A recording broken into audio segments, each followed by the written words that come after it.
আমি ভীষণ মোটা ছিলাম। তখন আমাদের মালি বলতে লাগলো, বাবু, তোমাকে আমি আমাদের গ্রাম থেকে এমন একটা শরবত এনে দেব যে তুমি সেটা যদি ১ মাস খাও তাহলে রোগা হয়ে যাবে। আমি ১ সপ্তাহ ওই শরবত খেয়েছিলাম। এবার তো আমি সেই শরবত ছাড়া আর থাকতে পারছিলাম না। আমি তাকে বললাম, এবার আমায় আরও এনে দাও। সে তখন বলল, তোমাকে তাহলে আমার সাথে যেতে হবে যেখানেই শরবত তৈরি হতো। আমাকে সেখানে নিয়ে গেল। আর সেখানে গিয়ে তো আমার হুঁশ উড়ে গেল। সেই শরবত তো বাজে ভাগ্য নিয়ে আমি এমন একটা গ্রামে জন্মেছিলাম যেখানে মেয়েদের নামের চেয়ে তাদের অবস্থার খুঁত ধরে ডাকা হতো বেশি। যেমন মোটা, রোগা, কালো, বেঁটে, লম্বা ইত্যাদি। এই জাতীয় কথাগুলো আপনারাও নিশ্চয়ই কখনো না কখনো শুনেছেন। আর যার উপর দিয়ে এটা যায় একমাত্র সেই জানে এর কষ্ট ঠিক কতটা। আর তার মধ্যে থেকে একটা শব্দ আমার জন্য বেছে নেওয়া হয়েছিল। আমি যেখানেই যেতাম আমার পিছন পিছন মোটা শব্দটা ঠিক আসত। আপন হোক বা পর, যে কেউ আমাকে দেখে হাসতে থাকত। বিরক্ত হয়ে আমি আয়না দেখাই ছেড়ে দিয়েছিলাম। আমার চোখ ভীষণ সুন্দর ছিল আর আমার গায়ের রং একদম ফর্সা ছিল। কিন্তু আমার স্থূলতা, আমার যা কিছু ভালো ছিল সেই সবকে লুকিয়ে রাখত দুনিয়া। ১,০০০টা ভালো ছেলে একটা দুর্বলতা নিয়ে পড়ে থাকে আর তারপর মানুষের বেঁচে থাকা মুশকিল করে তোলে। আমার সাথে অনেক বছর ধরেই এটা হয়ে আসছিল। কিন্তু যেদিন মালি আমাকে বলল যে তার কাছে এমন একটা শরবত আছে যেটা আমাকে কয়েক মাসের মধ্যে রোগা করে দেবে, তখন আমি ভীষণ খুশি হয়ে গেলাম। আমি এত বাজেভাবে দুনিয়ার দ্বারা নির্যাতিত ছিলাম যে আমি কোনো কিচ্ছু চিন্তাভাবনা না করেই মালির দেওয়া শরবত খাওয়া শুরু করলাম। আর যখন আমি সেই শরবতের সত্যিটা জানতে পারলাম, তখন আমার পায়ের তলা থেকে যেন মাটি সরে গিয়েছিল। আমার নাম ছিল অনিতা, কিন্তু সবাই আমাকে মোটা মোটা বলে ডাকত। এজন্য আমি মানুষের সামনে যেতেই ভয় পেতাম। পরিবার, বন্ধু, এমনকি আমার নিজের বোনেরাও মাঝে মধ্যে আমাকে মোটা বলে ডাকত। আর আমি সমাজে নিজের অস্তিত্ব নিয়ে লজ্জায় পড়ে যেতাম। কোনো অনুষ্ঠানে গেলেই আমি একটা কোণায় চুপ করে বসে থাকতাম, যদি আমাকে কেউ মোটা বলে দেয়। সেই ভয়ে আমি নিজের জায়গা থেকে সরতে না। আমার খাওয়া-দাওয়া সবসময় ভালো ছিল। আর আমার মা আমাকে সেই সমস্ত কিছুই খাওয়াতো, যাতে আমার শরীর স্বাস্থ্য ভালো থাকে। আমি আমার মায়ের বড় মেয়ে ছিলাম, আর আমার মা আমাকে স্বাস্থ্যবতী করার জন্য সমস্ত কিছু প্রক্রিয়া প্রয়োগ করতে থাকতো। সেই সমস্ত কিছু আমার উপরে কাজও করেছিল, কিন্তু সেটাও এমনভাবে যে আমি কখনো রোগা হতেই পারলাম না। যতদিন আমি বাচ্চা ছিলাম প্রত্যেকেরই আমার মোটা হওয়ায় খুব ভালো লাগতো। কিন্তু যখন আমি বড় হয়ে গেলাম আর যুবতী হলাম, আমার স্থূলতা যেন হিংসার চিহ্ন হতে লাগলো। মায়ের কড়া মেজাজের জন্য সব কাজের মেয়ে বিরক্ত হয়ে যেত। আর আমরা ৩ বোনও মায়ের এই কড়া মেজাজে কষ্ট পেতাম। স্কুল শেষ করে যখন কলেজে ভর্তি হলাম, ১ম দিন খুব খুশি হয়ে আমি কলেজে গেলাম। কিন্তু ফেরার সময় আমার অবস্থা এমন হলো যে আমার চোখ থেকে জল ঝরছিল। বাড়িতে আসার সাথে সাথে আমি নিজেকে ঘরের মধ্যে বন্ধ করে ফেলি। কলেজের প্রতিটা মেয়ে আমার দিকে অদ্ভুত নজরে তাকিয়েছিল। আর কোথাও কোথাও থেকে তো মোটা মোটা বলে আওয়াজ আসছিল। কলেজে আমার ১ম দিন ছিল। এমনিতেও কলেজ নতুন বলে ১ম দিকে একটু অসুবিধাই হয়েছিল। আর আমার পায়েও খুব ব্যথা হচ্ছিল। কিছুক্ষণের মধ্যেই মা আমার ঘরের দরজায় টোকা দিতে লাগলো। আমি রাগ করে বললাম, তুমি এখন যাও, তোমার কারণে এইসব কিছু হচ্ছে। মা আদর করে আমাকে বুঝিয়ে বলল, এতে রাগ করার কি আছে, তুমি ডায়েট করলে ঠিক হয়ে যাবে। কিন্তু আমি জানতাম মা আমাকে ভোলানোর জন্য এইসব বলছে। আমি মায়ের কথা শুনে ডায়েটিং শুরু করে দিলাম। কিন্তু আমার স্থূলতার ওপর ডায়েটের কোনো প্রভাবই পড়ল না। আমি সারা দিন ডায়েটের মধ্যে থাকতাম। সকালে আর সন্ধ্যায় ঘরের বাইরের বাগানে ব্যায়াম করতাম। মালি বাবা মাঝে মধ্যেই আমাকে ব্যায়াম করতে দেখত, কিন্তু আমি সেরকমভাবে ওনার দিকে নজর দিতাম না। আর শুধুমাত্র নিজের স্থূলতা কমানোর চেষ্টা করতাম। কখনো কখনো এটাই ভাবতাম যে বিয়ের বয়সে যে আমাকে কেমন লাগবে। তখন নিজেই লজ্জা পেয়ে যেতাম। আমার মাথার মধ্যে আজকাল একটা নতুন ফটো চেপেছে। আমি অনেক বছর ধরে আমার এক মাসির ছেলের অশোককে পছন্দ করতাম। আর ২ দিন আগে যখন সে আমাদের বাড়িতে আসলো, তখন সে কথার কথায় বলতে লাগলো যে তার রোগা পাতলা মেয়েদের বেশি পছন্দ, আর সে এরকম কোনো একটা মেয়েকে বিয়ে করবে। তার কথা শুনে তো আমার গায়ের লোম খাড়া হয়ে গিয়েছিল। আমি তো তাকে ছাড়া অন্য কোনো মানুষকে নিয়ে ভাবতেও পারি না। আর আমার সেই মাসিও কথায় কথায় বেশ কয়েকবার আমার আর অশোকের সম্পর্কের কথা বলেছিল, কিন্তু যদি অশোক বারণ করে দেয় তাহলে এই সম্পর্কটা কোনো দিন হবে না। অশোক চলে গেল, কিন্তু আমাকে সেই সমস্যার মধ্যে ফেলে দিয়ে গেল। আর এবার তো আমি নিজেকে রোগা করার জন্য কোমর কষে নিয়েছিলাম। মা আমাকে এভাবে মেহনত করতে দেখতো আর বলতো, তুমি কেন পাগল হয়ে যাচ্ছ, তুমি এতটাও তো মোটা নও, তোমার বোনের দেখো তারা কতটা রোগা পাতলা, একমাত্র তুমি তো আছো যে একটু স্বাস্থ্যবতী। না জানি কেন আমার স্থূলতা মায়ের চোখে পড়তো না, আমি নাকি স্বাস্থ্যবতী এই কথা বলে মা সবসময় কথা শেষ করে দিত। অন্য শহরে আমার মাসির বাড়ি। তার ছেলে আর মেয়ের বিয়ে ঠিক হলো, আর সবাই নিয়ে বাড়িতে যাওয়ার জন্য তৈরি হচ্ছিল। প্রথমে তো আমি কিছুই বলিনি, কিন্তু যখন সবাই নিজের জিনিসপত্র গোছাতে লাগল, তখন আমি এটা বলে মানা করে দিলাম যে আমি যাব না। আমার কথা শুনে মা অবাক হয়ে গেল আর বলতে লাগল, কিন্তু আমি তোমাকে একা ছেড়ে কি করে যাব? তোমার বাবাও তো বিদেশে গিয়ে বসে আছে, আর বাচ্চাদের আমার দায়িত্ব ছেড়ে গেছে। এরকম অবস্থায় তোমাকে আমি একা ছাড়তে পারব না। আমি মাকে পরিষ্কার করে বলে দিলাম যে আমি 10টা লোকের মাঝে গিয়ে অসম্মানিত হতে পারব না, যে কেউ আমাকে দেখে মোটা মোটা বলবে। আর বিশেষ করে মাসি তো প্রত্যেকটা কথা এটাই বলবে যে কখনো কোনো কাজও করে নেয়া করো, যাতে তোমার শরীরের মেদ কমে। মা ভালো করেই জানত যে মাসি আমাকে দেখা মাত্র এই কথাটাই বলে থাকে। এজন্যই মা আমার কথা শুনে কিছুক্ষণের জন্য চুপ করে রইল। তারপর বলতে লাগল, চলো ঠিক আছে, তাহলে তোমাকে ছেড়ে যেতে হবে, কিন্তু নিধিও তাহলে তোমার সাথেই থাকবে। নিধি অনেক দিন থেকেই আমাদের ঘরের কাজ করত, তাই মায়ের তার উপর ভীষণ ভরসা ছিল, আর মা রাজি হয়ে গেল। আমি তো এটা ভেবেই খুশি ছিলাম যে আমার প্রাণ বাঁচল। আমি রোগা হবার আগে কোনো মতে কোনো বিয়েবাড়িতে যেতে চাইছিলাম না। আমার 2 বোন মায়ের সাথে বিয়েবাড়িতে চলে গেল। বাড়িতে আমি আর নিধি থেকে গেলাম, আর কিছু কাজ করার মজদুর আসতে যেতে থাকত। আমার বাবা গত 10 বছর ধরে বিদেশে রয়েছে, আর সে বছরে একবার করে দেখা করার জন্য আসা যাওয়া করে। মায়ের যাওয়ার পরের দিন যখন আমি বাগানে ব্যায়াম করছিলাম, তখন মালি বাবা বলতে লাগল, অনিতা, যদি একটা কথা বলি তাহলে তুমি রেগে যাবে না তো? আমি ভাবলাম মালি বাবা আমাকে আবার সেই মোটা বা এরকম কিছুই বলবে, না হলে বলবে যে এই ব্যায়ামে তোমার মেদ কিছুতেই কমবে না। কিন্তু মালি বাবা যা বলল সেটা শুনে তো আমি খুশি হয়ে গেলাম। সে আমাকে বলতে লাগল যে তাঁদের গ্রামে এমন একটা শরবত তৈরি হয় যেটা খেয়ে অনেক মোটা মানুষও একদম রোগা পাতলা হয়ে যায়। শুধুমাত্র একবার শরবত খেলে আমার সমস্যার সমাধান হয়ে যাবে। আমি মালি বাবাকে বললাম, যদি সত্যিই এরকম কিছু হয় তাহলে তাড়াতাড়ি তুমি আমাকে শরবত এনে দাও। মালি বাবা বলতে লাগল, আমি ওই সামনের বাড়ির মালিকের জন্য 1 সপ্তাহ শরবত এনেছিলাম, কিন্তু আমি সেটা তোমাকে দিয়ে দিচ্ছি। আমি অবাক হয়ে জিজ্ঞাসা করলাম যে সামনের বাড়ির মালিকও এই শরবত খায়? তখন মালি বাবা হেসে বলল, হ্যাঁ বাবু, সেও এই শরবত খায়। মালি বাবা বলল সে তার কাজ করে নিজের বাড়ি থেকে শরবত দিয়ে যাবে। আমি ব্যায়াম করে ভিতরে এসে দেখলাম যে কাজের মেয়ে নিধি বসে বসে কাঁদছিল। সে বলতে লাগল যে তার ছেলের অ্যাক্সিডেন্ট হয়ে গেছে আর তাকে এখনই গ্রামে ফিরতে হবে, কিন্তু সে আমাকে একা ছেড়ে যেতে পারবে না। তাই সে আমাকে বলতে লাগল, অনিতা, মালকিনকে ফোন লাগাও, আমি তাকে এমন কিছু ব্যবস্থা করতে বলি যাতে আমি গ্রামে ফিরতে পারি। আমি আমার ঘরে এসে ফোন হাতে নিলাম আর মাকে ফোন করতে যাচ্ছিলাম। তখন আমার মনে হলো যে মাকে এখানে ডেকে নেওয়ার থেকে আমার একা থেকে যাওয়াই ভালো, কারণ মা আমাকে কখনো কোনো শরবত খেতে দেবে না।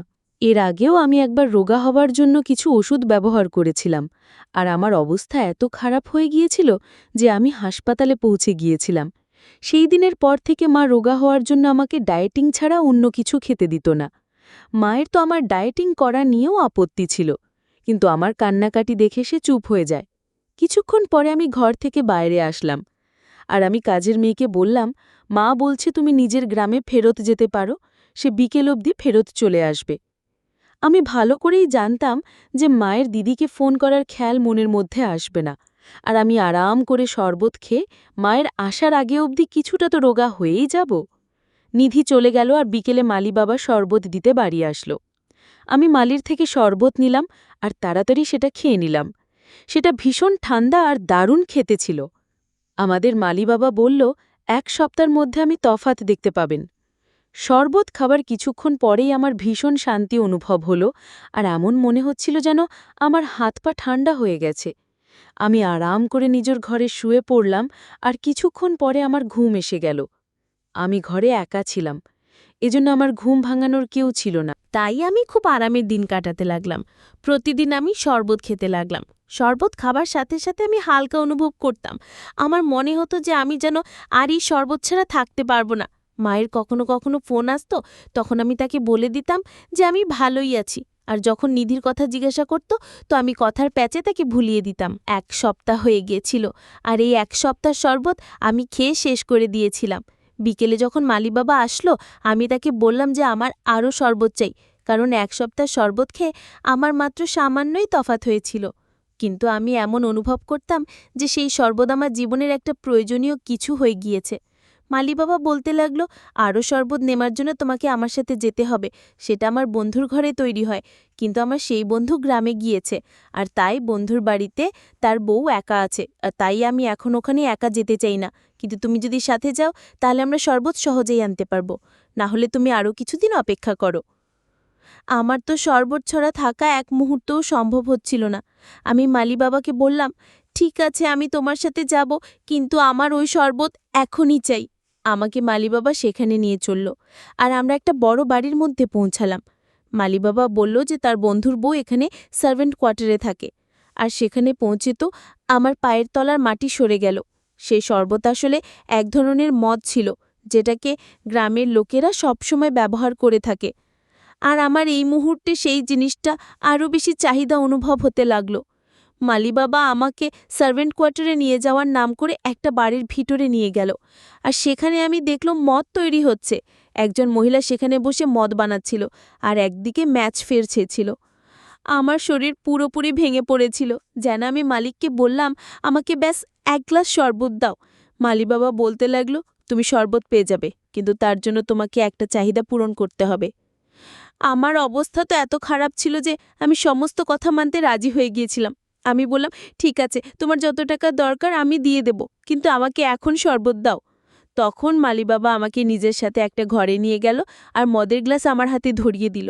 এরপর সে যা বলল সেটা শুনে আমার গায়ের লোম খাড়া হয়ে গেল। শরবতের গ্লাসের বদলে আমার থেকে আমার এই ইজ্জত চেয়ে বসল। আমি মালি বাবাকে বললাম যে, এটা কি ধরনের কথা বলছো? আমি আমার ইজ্জত কি করে নষ্ট করতে দিতে পারি? তখন মালি বলল, তুমি যদি নিজের ইচ্ছা এটা না করতে পারো, তাহলে তোমাকে শরবত আর দিতে পারবো না। আমার অবস্থা তো এমন ছিল যে আমি যদি শরবতের গ্লাস তাড়াতাড়ি না পেতাম, তাহলে আমি নিজের পায়ের উপর বেশিক্ষণ দাঁড়াতে পারতাম না। আমি মালি বাবাকে বললাম, ঠিক আছে, আমি তার শর্ত পূরণ করতে রাজি আছি, কিন্তু সেই প্রথমে আমাকে শরবত খেতে দিক। আমার কথা শুনে মালি হাসল, আর সেই শরবতের গ্লাস আমার দিকে এগিয়ে দিল। আমি এক নিঃশ্বাসে পুরো শরবত শেষ করলাম, আর এরপর আমার উপর এমন নেশা চলল যে আমি নিজের মর্জিতে তাকে নিজের ইজ্জতটা দিয়ে দিলাম। না জানি সে কতক্ষণ পর্যন্ত নিজের ইচ্ছায় আমার সাথে যা খুশি তাই করল। এরপর অন্য একটা মানুষও সে ঘরে আসলো, আর সেও নিজের শরীরের খিদে মেটালো। আমি তাকে বারণও করতে পারলাম না। আমার হাত পা পুরোপুরি ঠান্ডা হয়ে গিয়েছিল, আর আমি তাদের জোর জবরদস্তি সহ্য করতে বাধ্য হয়ে গেলাম। যখন তারা পুরোপুরিভাবে আমাকে ব্যবহার করে ফেলল, তারপর আমাকে আবার ফেরত নিয়ে আসা হলো। আমি তাদেরকে শরবতের জন্য জিজ্ঞাসা করলাম। তখন তারা বলতে লাগলো, তোমায় আর কোনোদিন ওই শরবত দেওয়া হবে না। ওই শরবত রোগা করার জন্য ছিল না, বরং ওটা মদ ছিল, যেটা আমি তোমাকে নেশার জন্য খাইয়েছিলাম।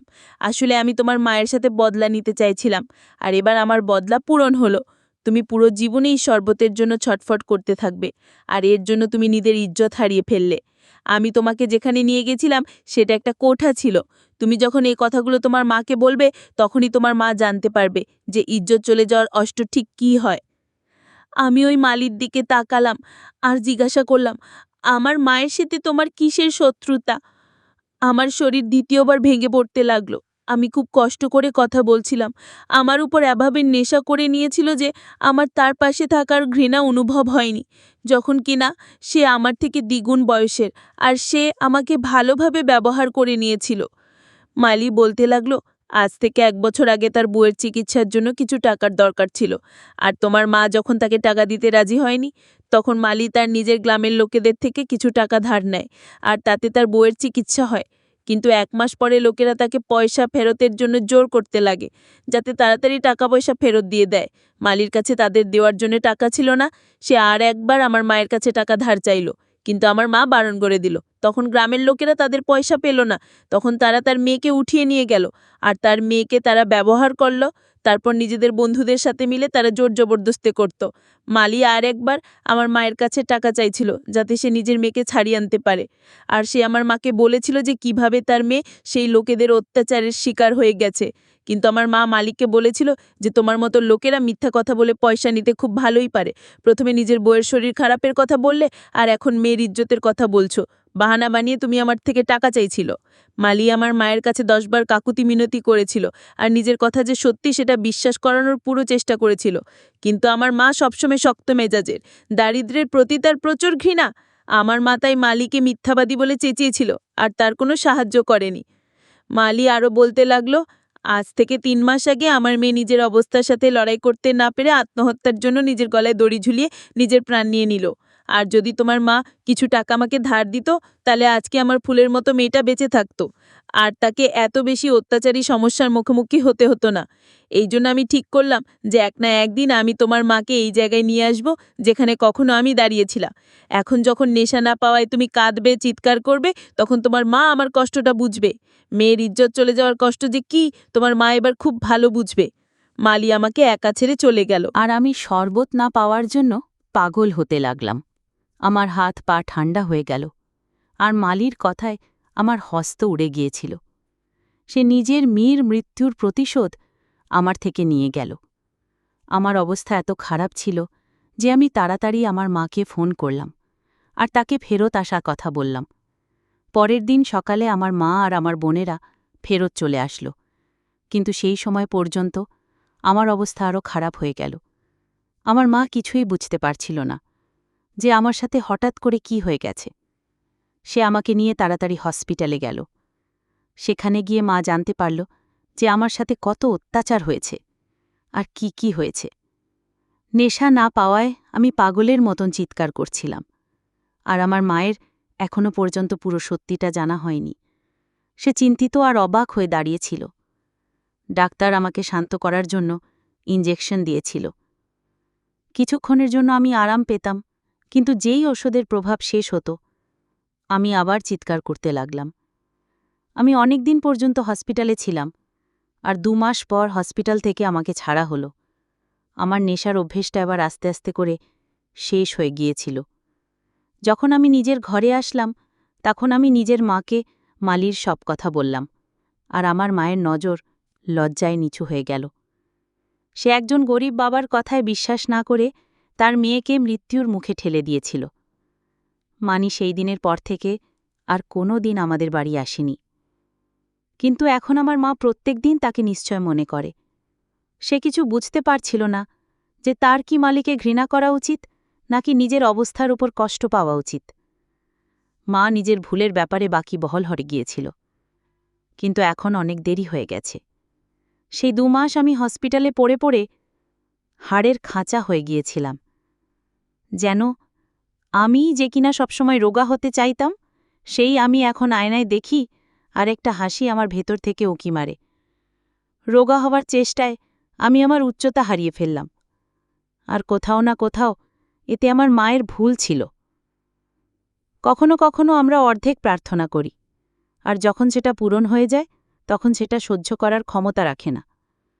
বোধহয় এই জন্যই বলা হয় যে প্রার্থনা করলে সবসময় পুরোপুরি করা উচিত। আমরা এটা ভেবে অন্য মানুষকে সাহায্য করি না যে সে আমাদের সাহায্য পাবার যোগ্য নয়, কিন্তু এটা শুধুমাত্র আমাদের ভগবান জানে। ভগবান আমাদের যা কিছু দিয়েছেন আমরাও হয়তো তার যোগ্য নই সবসময়, কিন্তু তাও তো ভগবান আমাদের সব কিছু দিয়েছেন। তাহলে আমরা কেন যাদের প্রয়োজন তাদের সাহায্য করার সময় ভাবতে থাকি? আমাদের নিজের দিক থেকে সবসময় চেষ্টা করা উচিত যে আমরা কখনো কারোর দুর্বলতা বা কারোর যেটা নেই সেটা দিয়ে যেন তাকে না দেখি, বা কারোর দুর্বলতা দিয়ে যেন তাকে না ডাকি।